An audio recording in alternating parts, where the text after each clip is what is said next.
A lot of people say it's mid, but I'm like, it ain't mid because that's Kendrick. I don't think he'll drop no mid, man. I think he better than Drake and J. Cole to me. I ain't gonna lie. You think so? Yeah. Why is that?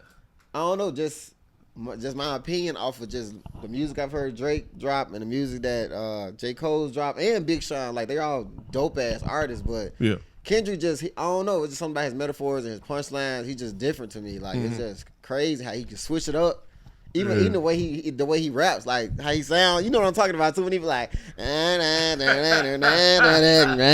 like he be like singing it, like, I'm just like, yeah. Yeah, he can make a weird noise with his voice that it sounds like it shouldn't be. Like fucking alien or some shit. Like, yeah. I get you. It's different. But man, it's good to sit. I don't think we've ever like sat down and had a conversation. I don't know. We always saw each other at shows and shit like that. Yeah. But this is more, you know what I'm saying? Hey, I want to Lamont. Yeah. This is your DJ Vlad moment. Okay. But man, when did you start comedy? I started comedy about 8 years ago. 8 years, and I first touched the mic 8 years ago. But before I touched the mic, I was just doing content. Okay. Roast videos, and that's when Vine was out. Remember Vine? Yeah. I was just posting like Vines and roast videos and shit and skits, stuff like that. So you've always been a bit of a performer, we'll say. No, I honestly just always been like a goofball. Just Okay. like I'm like that funny goofy cousin, you know what I'm saying? Class clown, like that. And the only reason why I really tried stand up was because somebody hit me up and was like, "Hey, can I book you for a show?" And I'm like, "Bro, this is gonna be my first time getting booked. I ain't never got booked for a show. I just do roast videos because that's Really? how I got noticed. Yeah. Roast videos and shit. You're from West Side? Yep, West Side Chicago. Okay, yeah. Do your thing. West Side. Do the thing you're supposed to do. Right.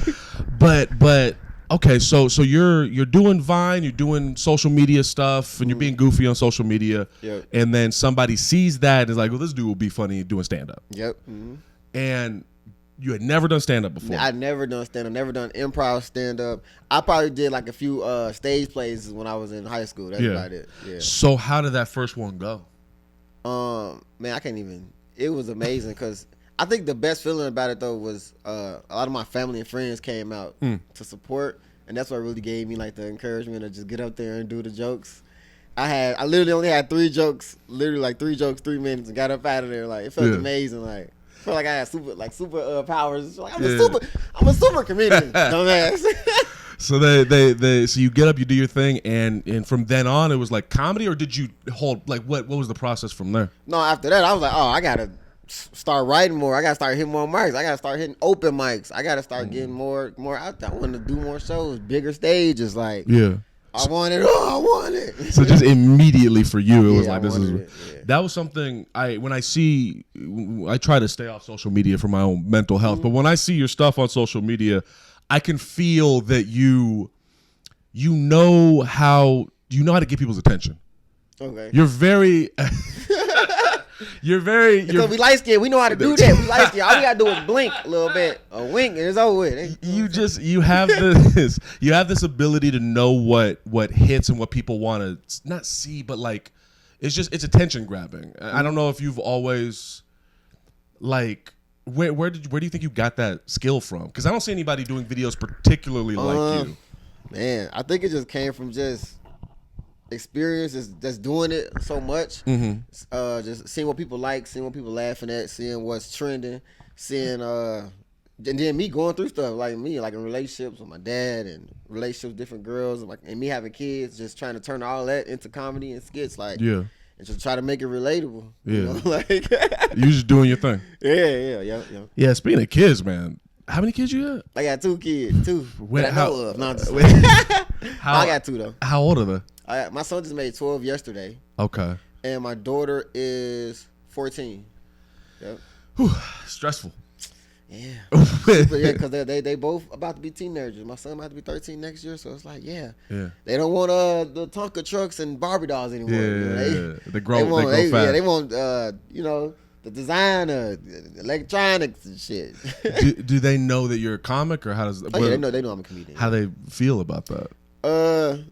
They feel like I'm famous. Like my dad's famous. I'm like, y'all, I'm hood famous. Nobody knows me outside of Chicago. Okay, stop thinking. Yeah. Do you think it's gonna make them want to do it? Are they interested, or are they like, nah?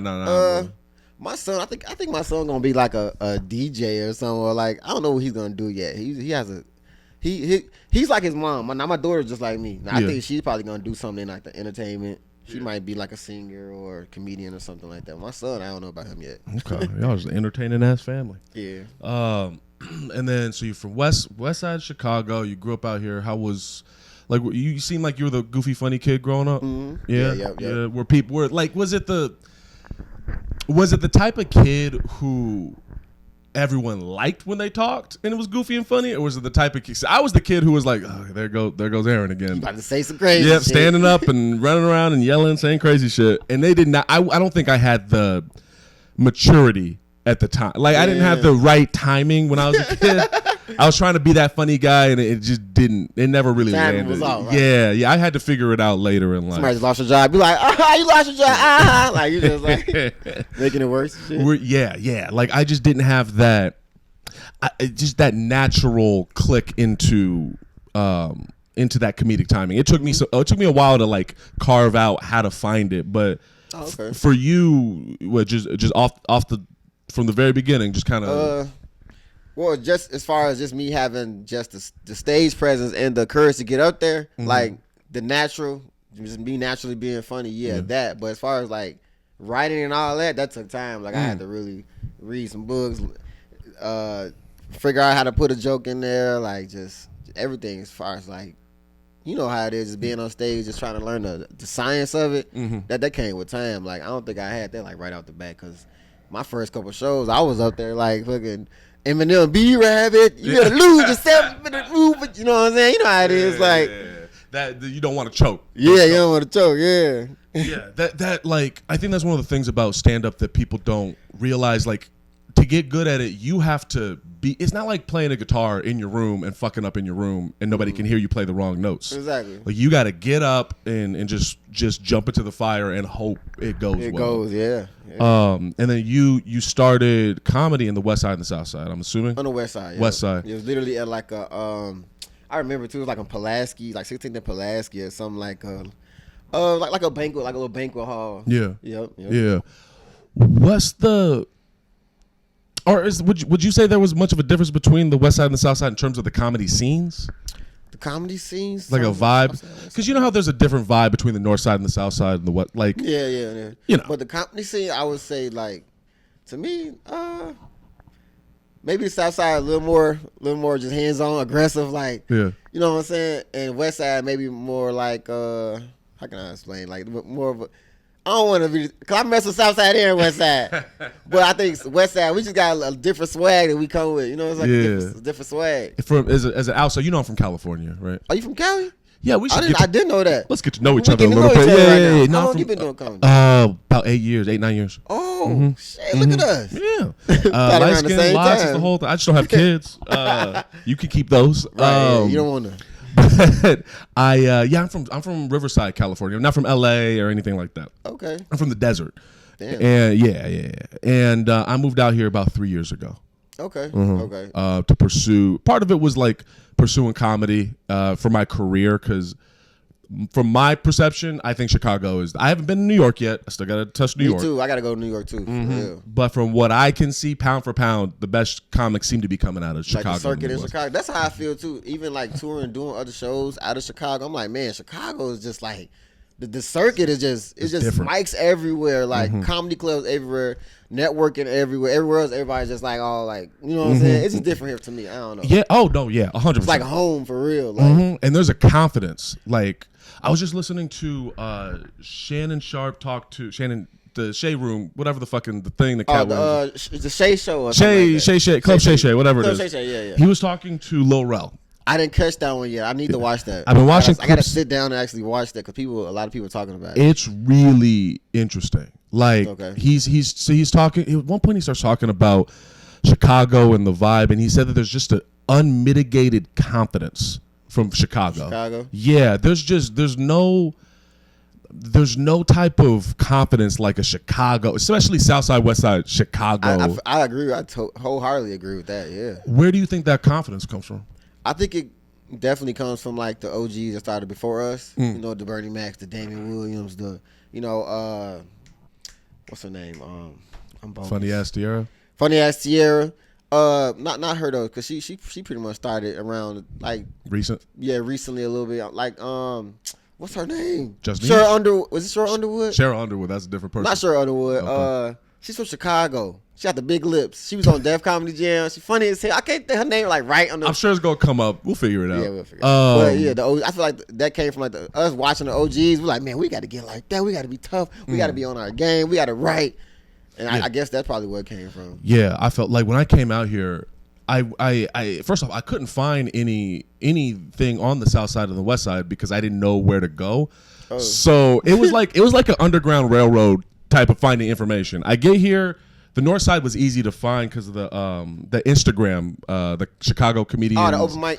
Yeah, and like 90% of those mics are on the north side. Mm-hmm. So I'm doing the north side, and I'm like asking around. I'm asking all the comics who are all white. Coming up. Yeah, I was like, where are the black people? Because that was part of why. Where are the black people? I was like, well, that's part of why I came out here. Let me just be honest. Where are the black people? Yeah, how do I find them? Point me in the right direction. I'll walk that way. We'll see what happens. And but you started doing comedy in Cali though, right? Mm-hmm, mm-hmm. How's the comedy scene out there? Like, is it?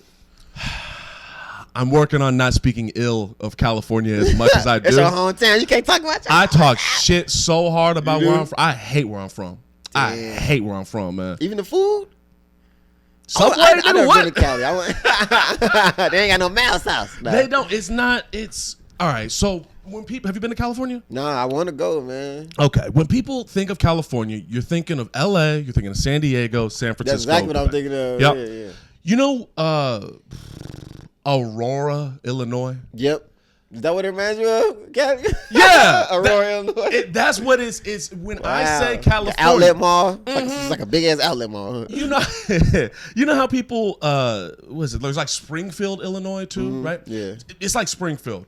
And you know how if someone from Springfield, Illinois claims Chicago, you're like, you're not from Chicago. And you can't claim Springfield. Like, right. And that's I'm from the Springfield of California. Oh wow. So like I wasn't in LA like that. I didn't know what to do in terms of comedy when I first started. So I just built my own scene where I was from because there was no other competition. Okay. And then I hit this ceiling, like I reached a point where I had some like low key hype. Like out there? Yeah. Okay. In my little bubble, I had some like underground fame. Like I would go to certain places and people would recognize me. Okay. But I could tell in my gut, I was like, I'm not good enough to be getting this type of respect. This type of right.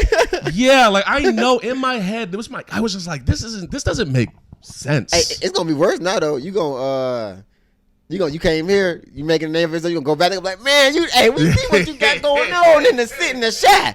They're gonna start calling you the Shy City boy. What up, man? Hey, I'm cool with that as long as I want to be Chicago. That's I don't even want to. Every year that passes by and I'm more divorced from California, the happier I get.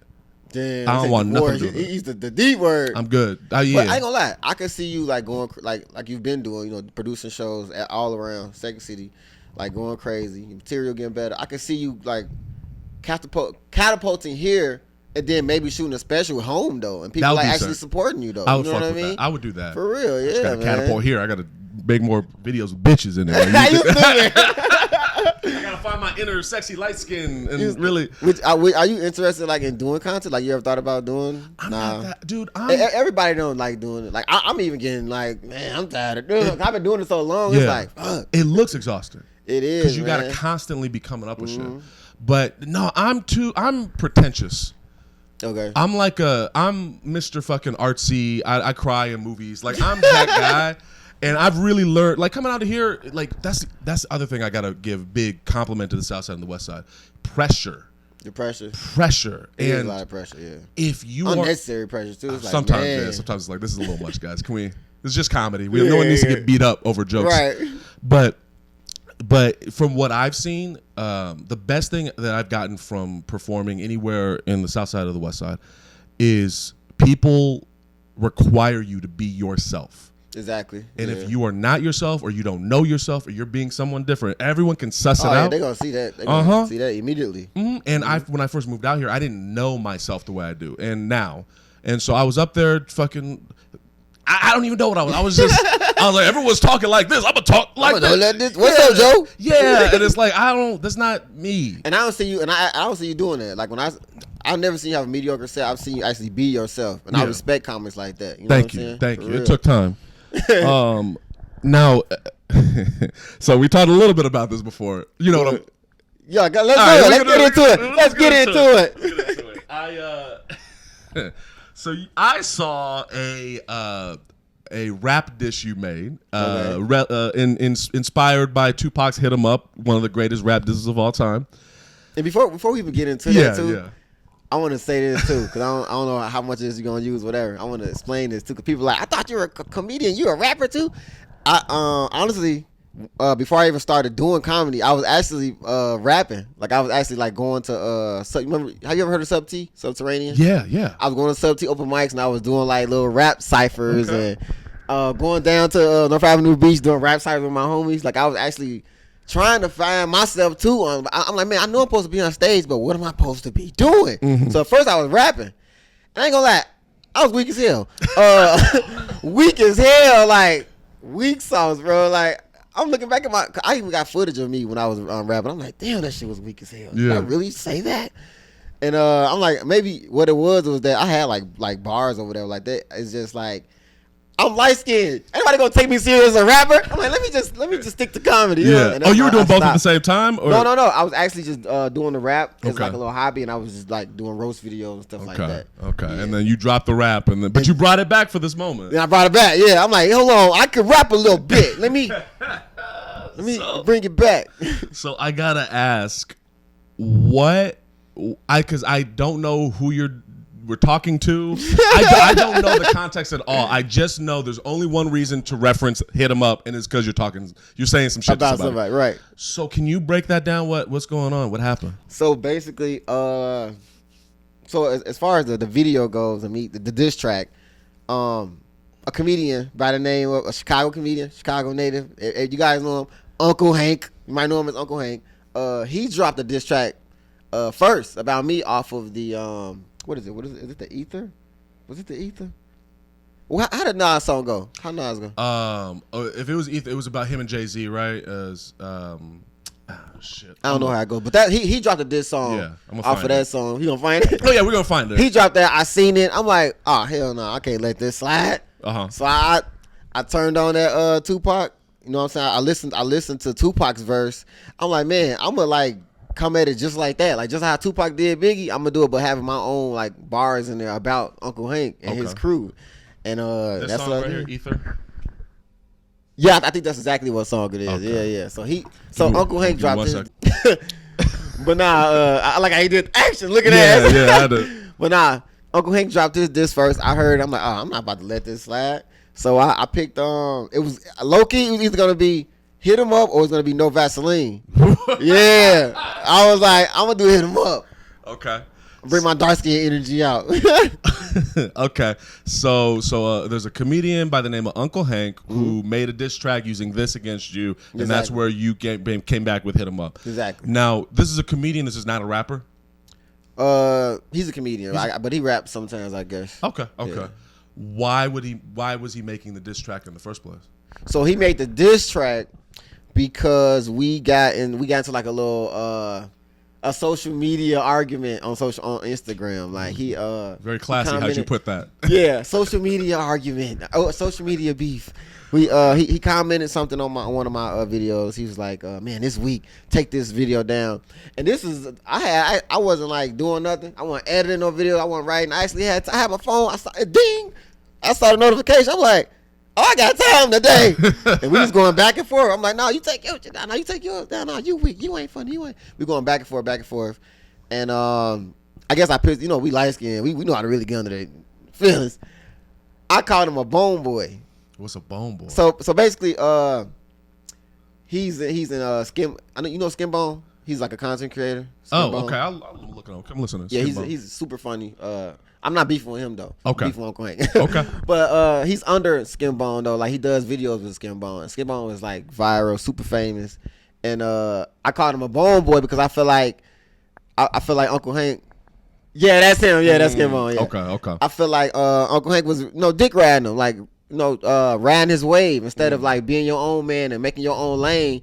You just sitting up under this dude for some clout. So I'm like, you a bone boy, and that pissed him off. Like, and it, hey, dropped a diss song about me. Okay, and before all of this internet hullabaloo, as I'll put it, this internet stuff happened, did y'all know each other before the? We actually did. We weren't best friends, but we actually were like, I'm gonna say like comedy classmates. I'm like, we were colleagues. Okay. You know what I'm saying? You know how you go to work, you see your coworker. That's how we was. We did a couple skits together, did a couple shows together. And we were actually cool. It was cool. What happened? Like, because when someone brings out Ether and hit him up, that's serious to me. It's like, serious, yeah. Why? Just it feels. Honestly, I feel like me coming at him, back and forth on that social media, and then us both being from the West Side of Chicago, he felt like I should have been one of those comedians to actually like support him and be there for him and be just, I guess, like riding his wave or something. But I'm not doing that if I don't feel like you're humble. You know what I'm saying? Cause I'm like, if you arrogant, you're not humble like this, you don't understand that like this is a gift that we got, bro. This is a gift that we sharing with the people, man. You can't take, I ain't like that, Sony. I guess he's just like, man, fuck you then, and we end up getting into it. Like, and here we are. Yeah, here we are. Right. And clearly we're talking about it now. I'm sure when I clip this, it's not gonna make it go away. So, is there before we move on to other shit? Is there anything you want to clarify? Set the record straight on? Is there anything you want to say about this before we just sort of move on? Well, as far as like, I know everybody probably heard his diss. Probably heard my diss. He did not smack me.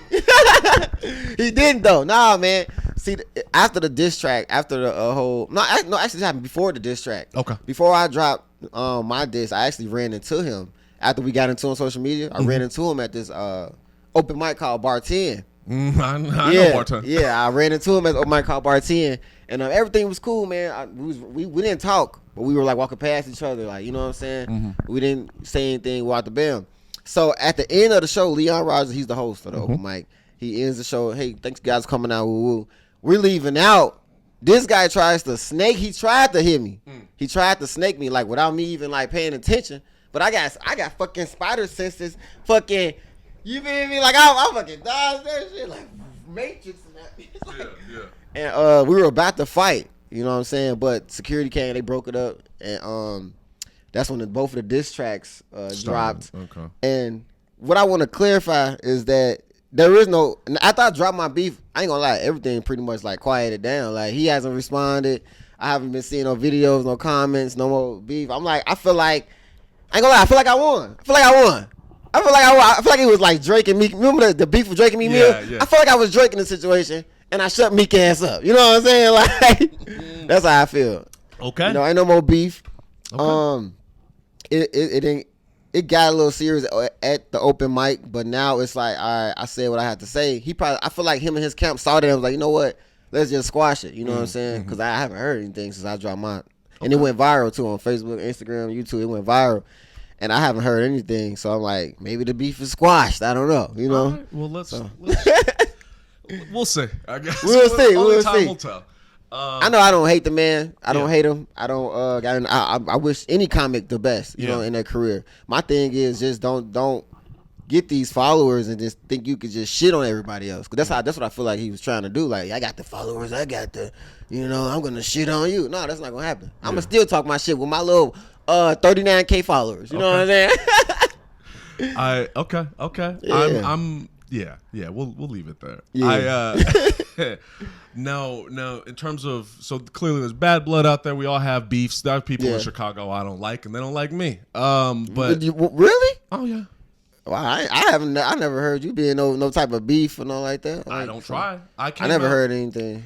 I came out here. So here. You always came across like as a real cool, calm, and collected dude. Like, I've been working on that. You've been working on that. There's a lot of anger in there, but I've been working on it. No, okay. I guess a little bit about me. Where I came from, I was loud. I was obnoxious. I was immature. I was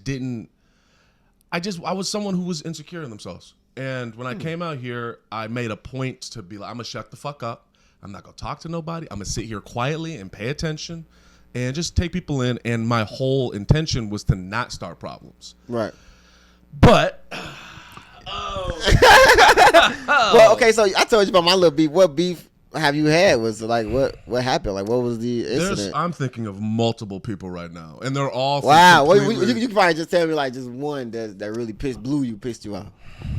I'm being okay. I'm gonna be careful because I really do. I do want to just live my life. I think and be at peace. Yeah.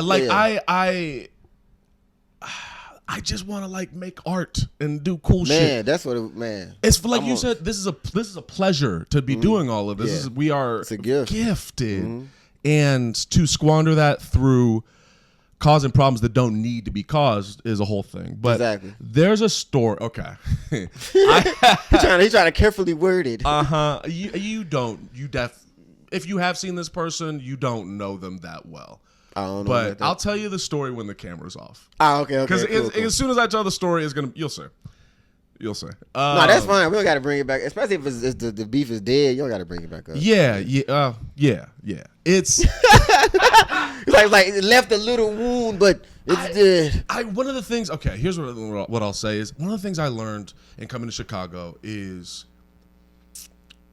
I was naive. I thought if I'm nice to you, you're gonna be nice to me.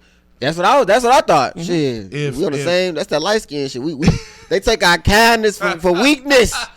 I hate that shit. For real though, I really do think that a lot of people have taken my kindness for weakness, and or for like I'm a sucker, like I'm a mark. Oh no, I don't like that. Yeah, no. And so that's a no. Yeah, and so because of that. Because I was coming in with this intention of like, hey, peace, man, like let's be chill. I think certain people either misunderstood that or tried to take advantage of that. Yep. And that upsets me.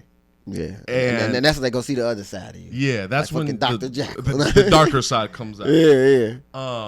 And that bothers me because like I mean it's I don't know. It just feels like some of the stuff I've seen feels unnecessary and stupid, and so I've kind of hardened.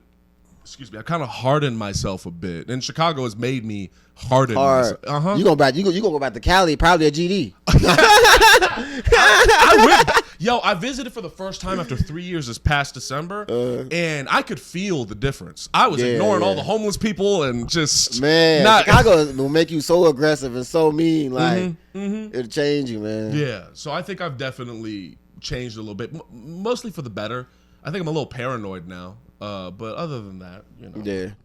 Chicago, I'll definitely tell you that Chicago will definitely, not just the comedy scene, but just like Chicago, period, will give you like a tough skin. Yeah, it really will. Yeah, bombing doesn't mean nothing to me anymore. Like, you bomb, you like whatever. Yeah. Fuck that shit. I just got into a fucking bar fight the other day. Fuck this bomb.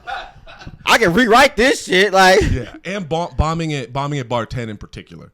You bombing at bar 10? Oh my god.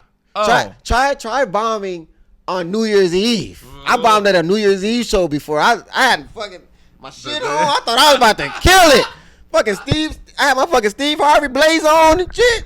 Yeah. Well, the white people was like, what? Yeah. You know what I'm saying? Crazy shit, man. Yeah. It happens. It happens to the best of us, man. Yeah, it happens, and it's to me, I judge a comic not by when they're doing well, but how they handle bombing. Exactly. Yeah, is this gonna make you stop doing comedy, or like are you gonna get mad at the crowd? Get mad at yourself. Do better next time. Rewrite that joke. You know? Yeah.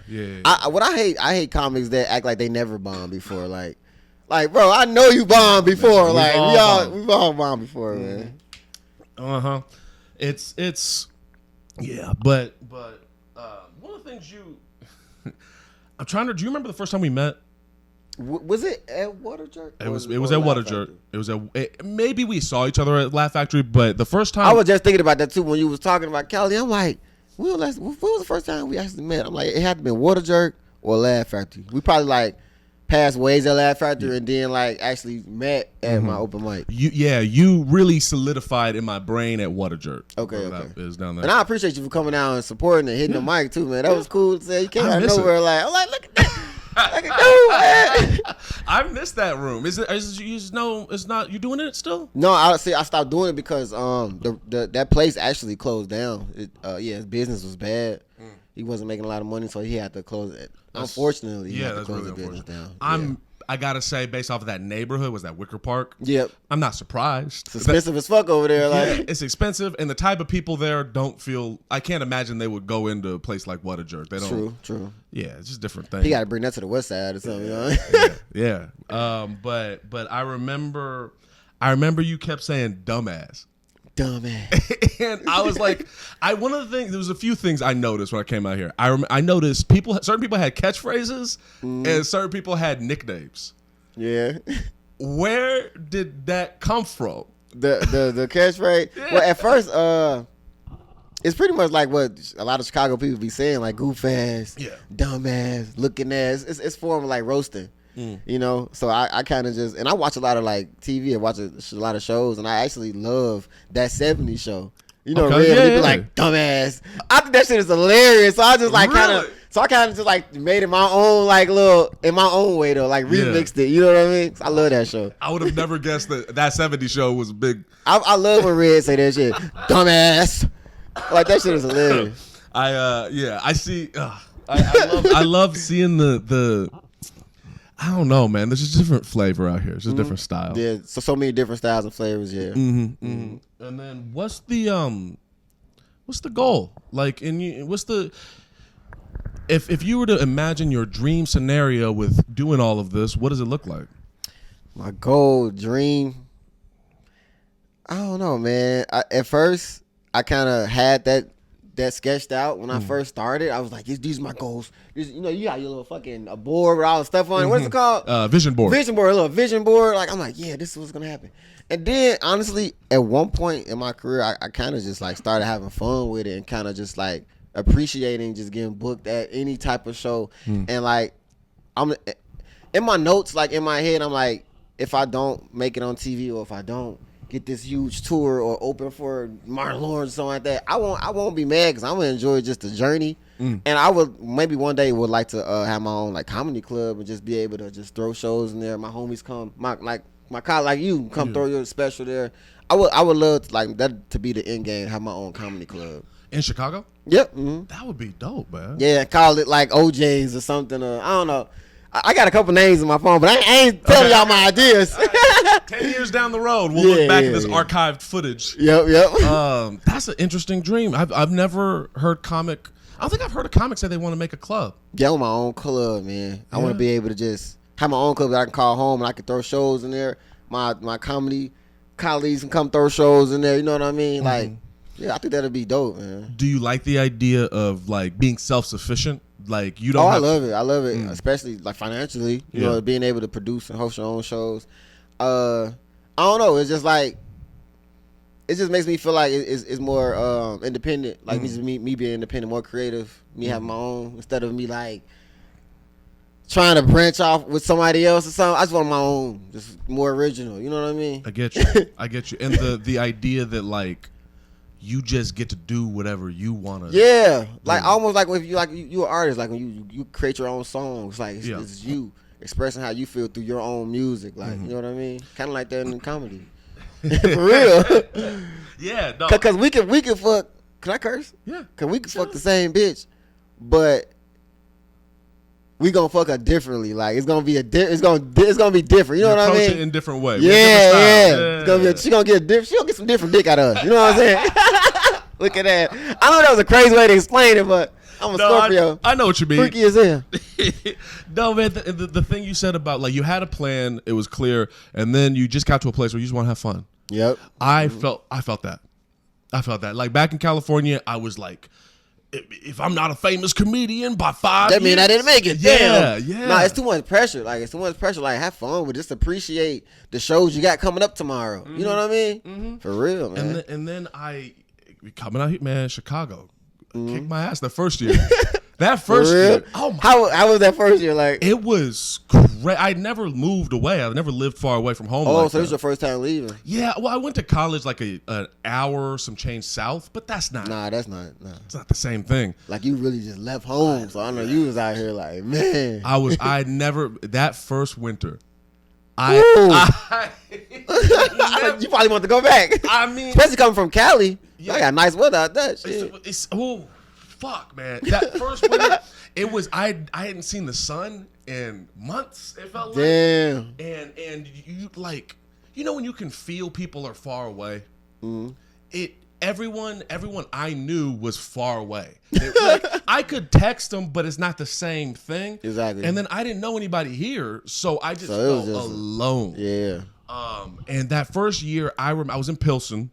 Okay. And I didn't have a car, so I was using the pink line to get to the loop. Hey, Chicago got some lines for you. Red line. Yeah. They got Crayola lines. And I was just in grind mode. I gotta go to a mic every night. I need to try to get booked, and everybody needs to know I'm funny, but I'm gonna be quiet and slick about it. But I'm gonna be funny as hell. Everybody. I was so like, I need to be the fucking best, man. I'm gonna take over Chicago. And the months went by, and I was just like, I'm miserable. I'm angry. I started hanging out with Rachel a lot. You know Rachel Hall? Yeah, Rachel. And she kept being like, you gotta chill. You gotta chill. The way you're going about this, one, you're gonna burn yourself out. Yeah. Two, you're just gonna come off bitter, and people aren't gonna like you. Yeah, you actually was hanging with the right person too. Rachel's a sweet man. She's a sweetheart, man. Mm-hmm. She's great. Yeah, She's great. She, I think, is underrated, if anything, in the Rachel scene. Was hilarious. Very talented. She, speaking of making things in art, I've directed my first film.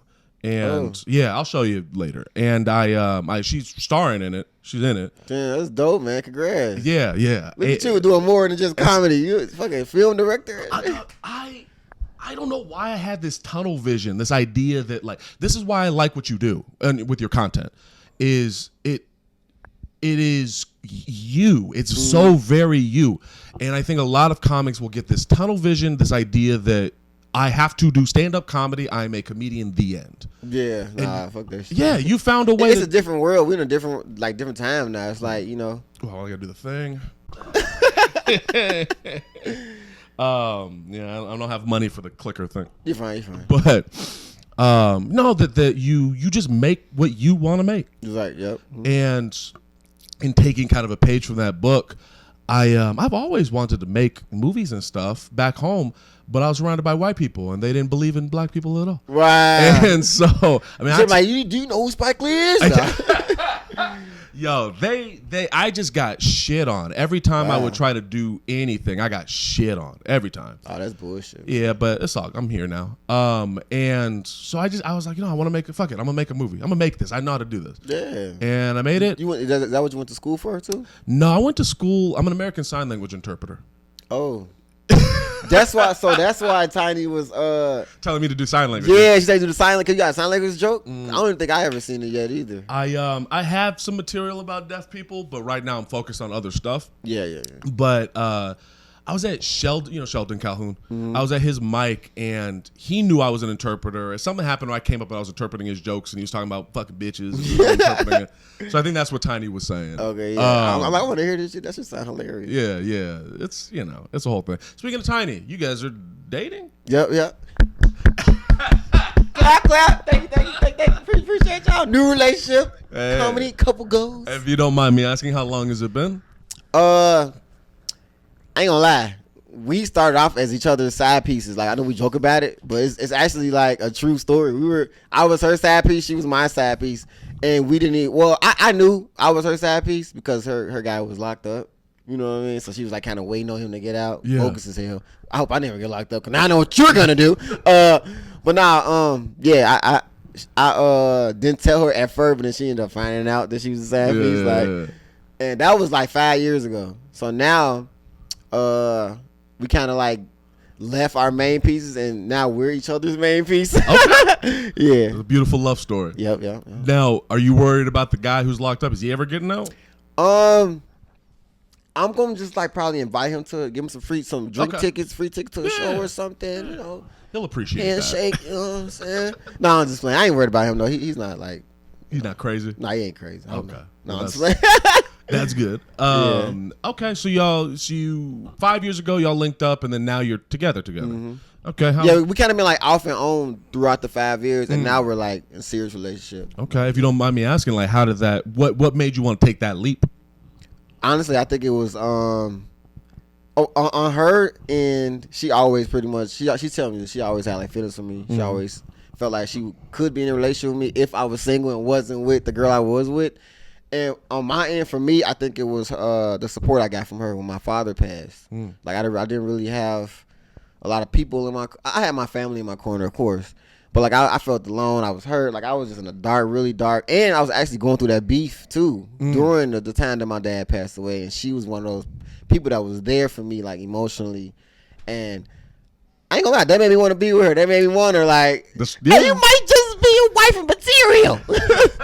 That's let me double. Okay, we're good. Okay. For a second there, I was like, have we not been recording? That would have been upsetting. That's very sweet. She was there for me. She did this podcast when I had a cameraman. There was a point. Where still got a camera though. Just the man is not here. Yeah. Now I just still trying to get it done. Everything, but she came off to me as someone who is. I mean, despite all of the raunchiness on stage, is very sweet. She's very sweet. Very kind. Very supportive and a loving person. Yes. So good for you. Yeah, I feel like I'm really lucky to even after the past relationships I've been in, for me to even be able to find another girl like her, I'm like, I done looked up again. My dog ass done looked up again. Do you think y'all gonna have more kids? If she voice cracked. If she allow us to, she like, and Tiny, she'll tell y'all this. She likes taking care of the kids with the Jameson. She likes eating the kids. Yeah. If she actually one day lets me get her pregnant, okay. What I'm saying? Okay. That girl is something else. She's something else. Tiny is something else. She really is, man. Yeah, I love her. That's awesome, man. And then your actual kids, your two kids, how they all get along? They love Tiny. Yeah, they've met her before. Yeah, they love Tiny. Do they call her Tiny? They do. They actually do. Yeah, they call her Tiny. They know she do comedy. Like it's hilarious. They call her Tiny, but my son's like damn near taller than her. So it's right. That's man. You have an interesting life. I have a lot of to go back to the kid stuff. I have a lot of respect for your grind because of that. Thank you. Yeah, there's they probably like the main reason why I grind so hard to take care of them, and because it's so expensive to live in Chicago. But they're a huge reason why I grind so hard because I want to financially, and I want to show them that you can actually chase your dreams, whatever you want to do, whether it's comedy, DJ, police, whatever you want to do, you can do it. It's possible. Yeah. Your dad passed? If you don't mind me asking, how did he pass away? No, man, you can ask. My dad he actually got murdered. Yeah, he got shot. Coming up, how like what was your relationship with your dad? My relationship with my dad was good at first before he started doing drugs. He started doing drugs really heavy, so that's when it kind of got shaky. Him and my mom got a divorce, and it was that split, that 2-parent house. It was that split. It came from being a 2-parent household to me going to my dad's for the summer and coming back to see my mom for the school year. You know what I mean? Like that. So it was cool. Until he started doing drugs, but he pretty much was steady in my life. He was steady. Do you feel like that your experience with him is why you're trying not to do that? Because I get the energy. You try and do the opposite of what your dad did. Oh yeah. That's definitely what I'm. Not like trying to like prove it to him. Like even when he was alive, I wasn't like trying to like I could be a better dad than you. Yeah. Like I always like loved him just for the kind of person he was. You know what I'm saying? It's just I seen that and I was like, yeah, I gotta do better than that. And I tell my son the same thing. Like, hey, I want you to be a better father than me. It's only right, Right. Just keep improving, evolving. Yeah. Now murder's aggressive. That's kind of why I was so upset and so. I was just in a dark place when he passed. Like, man. I can imagine. And Tiny was there, and I was like, I ain't letting you go nowhere. You know what I'm saying? Like, stay here. You just take care of me now. That's probably why they hit him up this is so hard. You know what I'm saying? Because I put a lot of energy into that shit. Like, fuck you. You know what I'm saying? Yeah. Do you know whoever's the trigger man? Is he gone? What happened to him? I think he like on the run or something. Cause basically what happened was, I think he was like trying to rob my dad or something. My dad was trying to like protect himself, and he shot my dad. Yeah. That's crazy. It was like on some. And that's another thing I look at like, man, because my dad loved superheroes. I love superheroes too. He took me to see the first Spider-Man movie with Tobey Maguire. He took me to the movies to see that. Yeah. And I look at him like he's fucking Uncle Ben. Like, you remember what happened to Uncle Ben? I'm like, damn, that shit happened to my dad. Like, you know, Uncle Ben got shot. That's crazy. That's like the I've been. I guess I'm gonna talk about this again. I had a friend pass away recently. Did not get shot. If Nick Laney got shot, I'd be wondering what he was doing when I was gone. Right. Car accident. Oh, the car accident. I'm sorry to hear that, man. Yeah. It's been you know, this isn't my first time dealing with death. I get the vibe it's not your first time. No, it's not my first time. No. Yeah, there's something about like. Remember when I said that when I moved out here, everyone felt far away, but you could feel the energy. They're there. They're just really far away. They're not tangible. When someone dies in your life, especially suddenly, it feels like that energy. Not that it feels like it's gone almost, or even further. Yeah, it's a very hard thing to describe. I'm doing. You can't see it, but I'm doing all these motions. I understand what you're saying though. I definitely understand how you feel. Yeah, because it's like my dad passed. You know, I felt like he was far away, and I felt like, you know, I'm just like, man, I didn't even get to, literally the last thing I got to tell him was Happy Father's Day. Like, I didn't even get to really, you know, talk to him before he passed. You know what I mean? So it's like, I don't know. Like, when he first passed away, it was like, okay, damn, where's my dad? He's far as hell. But then, like, once the weeks and months started going past, I'm like, he's not gone. Like, he right here with me. You know what I'm saying? He's still at my shows. He still support me. He's still, like, you know what I'm saying, like, here, like, as an angel. You know what I'm saying? Watching over me. There's just a thing here in your chest that you can connect to. It's you know, it is what it is. It's life. And I think what is dope when we're going back to this, what we're doing is a gift, is I think people like us are living life to its fullest potential. Yeah. And I like when somebody bites a burger, it's like, I'm hungry, I'm gonna eat a burger. We bite a burger, it's like, man, we taste every pickle, onion, seasoning on this burger. We're gonna enjoy this burger. As a comic, that's how we are. Like, we trying to really soak it in, because like we only live once, for real. On the edge, like, I feel like we're always on the edge. You know what I mean? Like, yeah, man. It's a rush. It's a rush, and it's like surreal. Like, if you've been doing this about the same amount of time, and you've amassed followers and all that. I'm assuming you've been around fairly famous people. Yeah, I've been around famous people. Yeah. Like, and the fact that you're even nonchalant about that. Because there's people, yeah, of course, you know. Not of course, not like that, but like, you funny. Yeah, I met the illegal yesterday. Yeah, he's chilling. Yeah, we hung out. We got tea. Right, look at that. that even that though is like, you know, like, oh, these are just people, because you've been around them enough. Yep. Most people, they're still human beings. Yeah, they're still human beings. I was having a conversation with a friend. We were talking about the idea of fame and the price of fame, and you know that part of that price of fame is you lose a sense of privacy. Yep, which is true, man. And I promise you, when I first started getting like noticed for the roast videos, like, people want, like, you know, somebody will see you on the street, like, hey, what's up? You know, like a normal what's up, or hey, how you doing? They was greet me like, dumbass, goof ass, I finna bake your ass. At first it was cool, but then I'm like, damn, I want my kids at Fridays. Yeah, TGI Friday, can we eat in peace? Like, fuck. Do you get recognized often? And this is me totally being humble. Like, I'm not trying to be like all like arrogant. Like, I get recognized. Not like every day, all day, but I get recognized from the videos. How does that make you feel when someone comes up to you and is like, "Oh shit, dumbass, you the dude"? It makes me feel. It makes me feel amazing. Like, it makes me feel good. Like, because I feel like that's a true supporter that actually sat and took the time to watch my video. I'm like, man, that feels amazing. Like, thank you for supporting and just giving me a view, just like giving me the time of day. Like, yeah, there's a lot of stuff they could be watching. And man, so much shit you could be watching. But you sat down there and watched my roast video for a minute, for real? Thank you. If you could say anything to those people, your fans, like if you want to say something directly to the fans of Ohjay Lamont, what would you want to say to them? Like, what right now? What would I say? Right now, I would say, man, because of y'all, this is where I'm at today. thank you so much.